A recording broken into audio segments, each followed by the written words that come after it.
যৌথ অভিযান থাকায় বান্দরবানের ৩ উপজেলায় নির্বাচন স্থগিত করেছে নির্বাচন কমিশন। মঙ্গলবার সকালে আন্তঃমন্ত্রণালয়ের সভা শেষে ইসি সচিব জাহাঙ্গীর আলম এই কথা বলেন। ইসি সচিব বলেন, বর্তমানে বান্দরবানের থানচি, রোমা এবং রোয়াংছড়ি উপজেলায় অধিক সংখ্যায় আইনশৃঙ্খলা বাহিনী দায়িত্ব পালন করছে। বিকাশে কম খরচে ক্যাশ আউটের লিমিট বেড়ে 50,000, প্রিয় এজেন্টও 2টা। এই জন্য 3 উপজেলা নির্বাচন স্থগিত। ষষ্ঠ উপজেলা পরিষদ নির্বাচন সুষ্ঠুভাবে অনুষ্ঠিত করতে আন্তঃমন্ত্রণালয় সভা করেছে নির্বাচন কমিশন। সকালে আগারগাঁও নির্বাচন ভবনে এই সভা অনুষ্ঠিত হয়। 4 ধাপে অনুষ্ঠিত হতে যাওয়া উপজেলা নির্বাচনের পরিবেশ এবং আইন শৃঙ্খলা পরিস্থিতি নিয়ন্ত্রণ ছিল সভার মূল বিষয়। এই সময় ইসি সচিব সাংবাদিকদের বলেন, দ্বাদশ জাতীয় সংসদ নির্বাচনের চেয়ে এবারের উপজেলা নির্বাচনের আইন শৃঙ্খলা পরিস্থিতি স্বাভাবিক রাখতে সব ধরনের ব্যবস্থা নেবে আইন শৃঙ্খলা বাহিনী।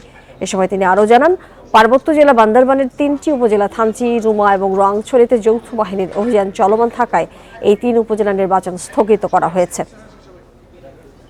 পার্বত্য জেলা বান্দরবানের 3টি উপজেলাতে, বিশেষ করে থানচি, রুমা এবং রোয়াংছড়িতে আমাদের কম্বাইন্ড অপারেশন অর্থাৎ যৌথ বাহিনীর অপারেশন চলমান রয়েছে। তাই আপাতত এই 3টি উপজেলা নির্বাচন স্থগিত করা হয়েছে, যেটা আমরা পরবর্তীতে সুবিধা সময় আমরা আয়োজন করতে চেষ্টা করব।